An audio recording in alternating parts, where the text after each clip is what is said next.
Hello friends, welcome back to my YouTube channel. मेरे अपने YouTube channel study की family में एक बार फिर से आप सभी का स्वागत है। आज की वीडियो में हम बात करेंगे फ्यूचर इंडेफिनिट टेंस के बारे में। आइए जानते हैं कि फ्यूचर इंडेफिनिट टेंस क्या है, इसकी पहचान और जो भी सेंटेंस है इसके बारे में हम हिंदी टू इंग्लिश ट्रांसलेशन जानते हैं। तो आइए देखते हैं फ्यूचर इंडेफिनिट टेंस।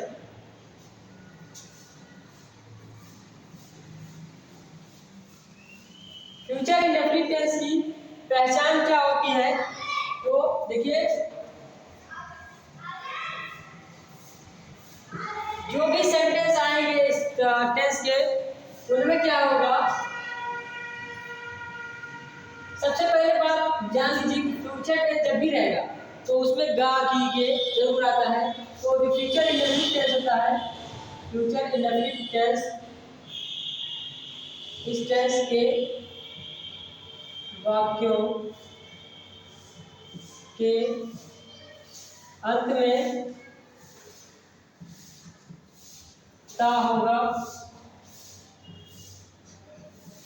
ई होगी, ते होंगे या फिर क्या होगा, वर्ब में ही गा की के जुड़ा रहेगा। तो कैसे हो सकता है, जाएगा,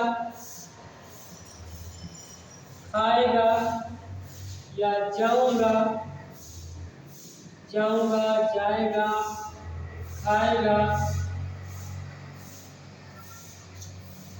खाऊंगा आदि शब्द आते हैं। आदि शब्द आते हैं। यह हो गई पहचान। जो भी सेंटेंस रहेगा इस टेंस में उसके लास्ट में क्या होगा, या तो इस तरह से आ सकता है जिसमें ता और होगा, ती होगी, ते होंगे, ता होगा, इस तरह से आ जाएगा। या फिर क्या है, वर्ब में जो भी वर्ब रहेगा, नहाना, आना, जाना, उसमें क्या रहेगा, गा की के जुड़ा रहेगा। जिस तरह से देखो, जाना में गा की जुड़ गया तो जाएगा, जाऊंगा, खाएगा, खाऊंगा या खाएंगे, इस तरह से रहता है। ओके, तो ये हो गई पहचान कि इसके टेंस जो भी होंगे टेंस में सेंटेंस उसके अंत में ही आएंगे। अब बात करते हैं हिंदी से अंग्रेजी कैसे बनाया जाता है। देख लीजिए, जैसे एग्जांपल में, जैसे वे बाजार जाते होंगे। ओके, इस तरह से हो सकता है, या इसी को इस तरह से भी लिखा जा सकता है, वे बाजार जाएंगे, वे बाजार जाएंगे, इस तरह से। ओके, इस तरह से सेंटेंस आएंगे। जैसे मैं खाना खाता होऊंगा, इस तरह से हो सकता है, या इसी को दूसरी तरह से लिखेंगे तो मैं खाना खाऊंगा, इस तरह से दोनों प्रकार से लिखा जा सकता है। तो ये हो गए सेंटेंस और पहचान हो गई। अब हम बात करते हैं इसका ट्रांसलेशन कैसे किया जाता है, हिंदी टू इंग्लिश इसका अंग्रेजी कैसे बनाया जाता है। हिंदी से अंग्रेजी में, हिंदी से अंग्रेजी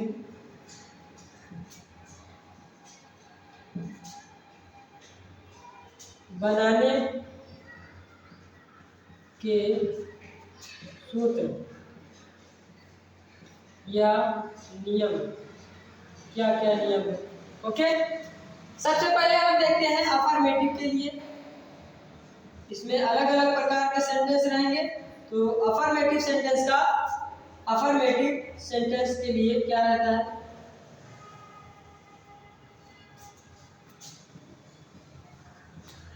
अफर्मेटिव जो भी सेंटेंस होंगे उनमें हम फार्मूला क्या लगाएंगे, पहले सब्जेक्ट की इंग्लिश लिखेंगे, उसके बाद या शैल लिखेंगे या फिर विल लिखेंगे, उसके बाद वर्ब की वर्ब की फर्स्ट फॉर्म लिखी जाती है और ऑब्जेक्ट लिख दिया जाता है। यह हो जाएगा अफर्मेटिव सेंटेंस का हिंदी टू इंग्लिश बनाने का फार्मूला। ओके, देखिए जैसे एग्जाम्पल, जैसे मैं किताब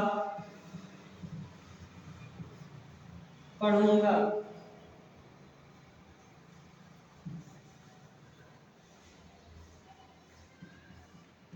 मैं किताब पढ़ूंगा, तो इसकी इंग्लिश क्या होगी? पहले आई है सब्जेक्ट, उसके बाद आई और बी के साथ देखिए, जब भी आई आएगा या बी आएगा तो इसके बाद शैल लगेगा इसके साथ और बाकी सब के साथ वी लगेगा। आई बी, यू रहेगा, दे रहेगा और ही शी, इन सब के साथ और नेम रहेगा, तो इन सब के साथ वी लगेगा। तो आई के साथ शैल लगेगा, आई शैल। और अगर यहाँ पे होता मैं किताब अवश्य पढ़ूंगा, तो यहाँ जब भी अवश्य आए तो जिसके जिसके साथ लगता है वी उसके साथ शैल लगेगा और जिसके साथ शैल लगता है उसके साथ वी लगेगा। यहाँ पे होता मैं किताब अवश्य पढ़ूंगा तो आई वी हो जाता। ओके, तो कंफ्यूज ना होना। तो आई शैल, उसके बाद वर्ब की फर्स्ट फॉर्म, तो पढ़ना का रीड होता है और बुक है रीड द बुक, ये हो जाएगी।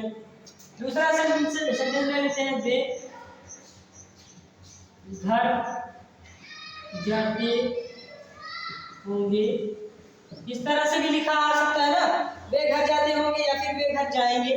तो इसकी अंग्रेजी पहले सब्जेक्ट दे है, उसके बाद दे के साथ विल लगेगा, they will go to, they will go to home. इस तरह से हम अफर्मेटिव सेंटेंसेस का हिंदी टू इंग्लिश ट्रांसलेशन कर सकते हैं। तो इसको आप लोग नोट करते रहिए तभी समझ में आएगा। अब चलिए हम बात करते हैं नेगेटिव सेंटेंसेस की, कैसे हिंदी टू इंग्लिश ट्रांसलेशन कैसे किया जाता है। यहाँ पे नेगेटिव सेंटेंस में शैल और विल के बाद क्या होता है? नॉट लग जाता है। नेगेटिव सेंटेंसेस के लिए यहाँ पे क्या होगा? हेल्पिंग वर्ब जो भी होती है विल शैल, उसके बाद नॉट लग जाएगा और वर्ब की फर्स्ट फॉर्म ही रहेगी plus object. Okay, negative sentence के लिए ये फार्मूला है। अब नेगेटिव सेंटेंस में हिंदी में जो होता है नहीं रहता है, जैसे तुम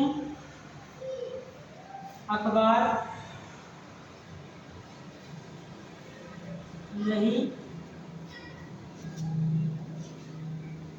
खरीदोगे, तुम अखबार नहीं खरीदोगे। तो यहाँ पे सबसे पहले सब्जेक्ट की इंग्लिश लिखी जाएगी तुम, यू और यू के साथ will, not be you I, by the newspaper,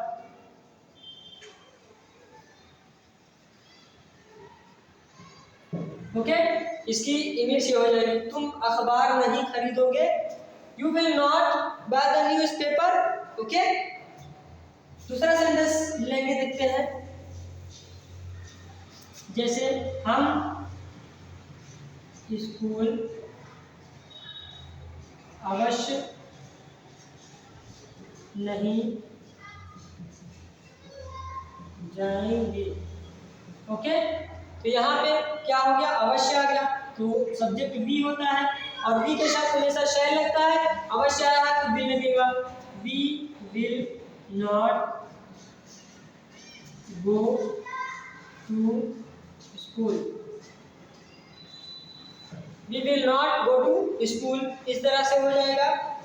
यहाँ पे अगर अवश्य ना होता तो वी लगता, शैल लगता और नॉट रहता, उसके बाद गो टू स्कूल रहता। ओके, चलिए, और कुछ इस तरह से भी सेंटेंस आ सकते हैं, जैसे कि कभी नहीं, है ना। जब भी कभी नहीं बीच में आए तो कभी नहीं की इंग्लिश होती है नेवर।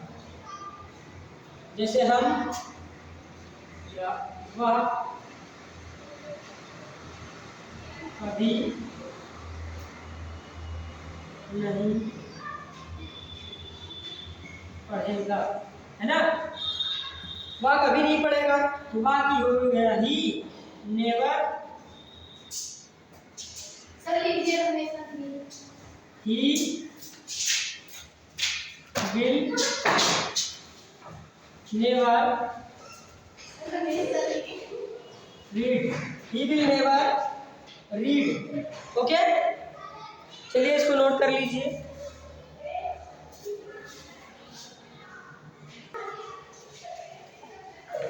चलिए नेगेटिव सेंटेंस हो गया, अब हम बात करते हैं इंट्रोगेटिव सेंटेंस की।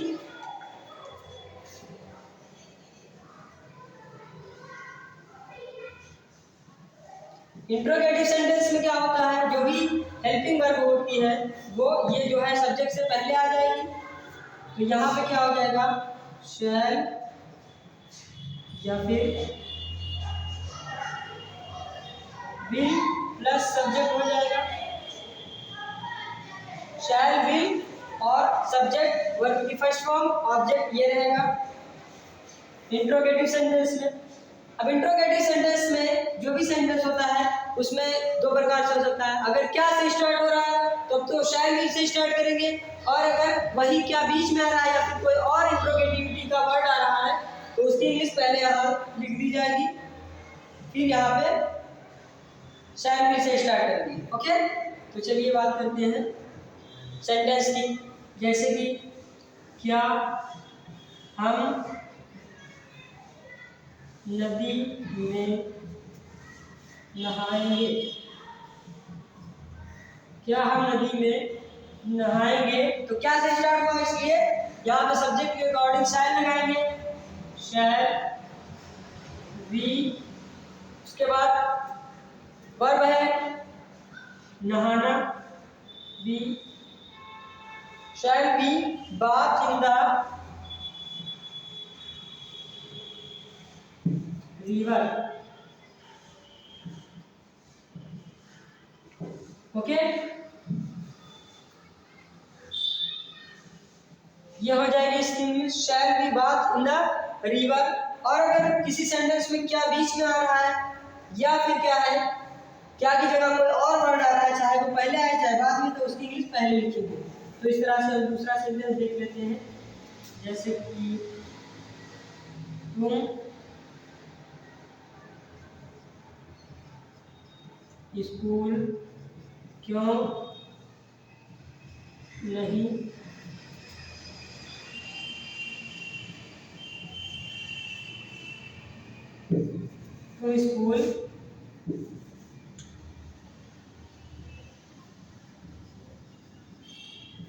तुम स्कूल कब जाओगे,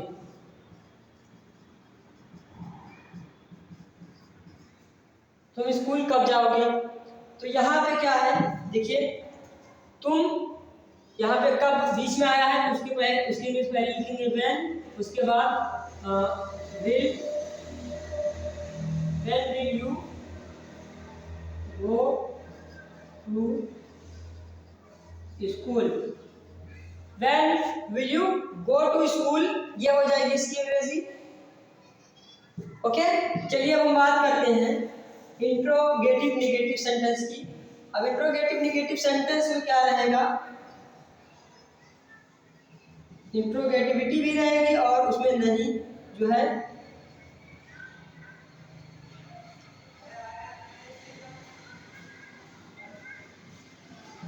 इंट्रोगेटिव नेगेटिव सेंटेंस में क्या होता है, यहाँ पे शैल विल से स्टार्ट होगा, इंट्रोगेटिव है इसलिए शैल विल से स्टार्ट होगा, सब्जेक्ट रहेगा, इसके बाद यहाँ पे नॉट लग जाता है, नॉट प्लस वर्ब की first form plus object. Okay, ये हो जाएगा फार्मूला। अब जो हिंदी सेंटेंस होगा उसमें क्या, क्यों, कब, कहाँ, कैसे, ये सब तो रहेगा ही, उसके साथ साथ क्या रहेगा, नहीं भी रहेगा। ओके, तो देखिए जैसे कि वे बाजार से क्यों नहीं आएंगे। वे बाजार से क्यों नहीं आएंगे? देखिए क्यों भी है, नहीं भी है, तो ये इंट्रोगेटिविटी को शो कर रहा है, ये निगेटिविटी को। तो इसमें सबसे पहले क्यों की इंग्लिश लिखेंगे, वाई, और वे है इसलिए विल लगाएंगे। Why will they not come from the market. Okay, why will they not come from the market, ये हो जाएगी वे बाजार से क्यों नहीं आएंगे, तो यह हो जाएगी इसकी अंग्रेजी। दूसरी अंग्रेजी दूसरा सेंटेंस लेके देखते हैं। क्या मैं नहीं सोऊंगा? क्या मैं नहीं सोऊंगा, तो क्या भी है, नहीं भी है, इसलिए इंट्रोगेटिव नेगेटिव हो गया। इसमें क्या से स्टार्ट है, इसलिए इससे स्टार्ट करेंगे, और मैं इसलिए शैल लगाएंगे, शैल आई। उसके बाद सब्जेक्ट शैल भी हो गया, शैल भी में से सब्जेक्ट हो गया।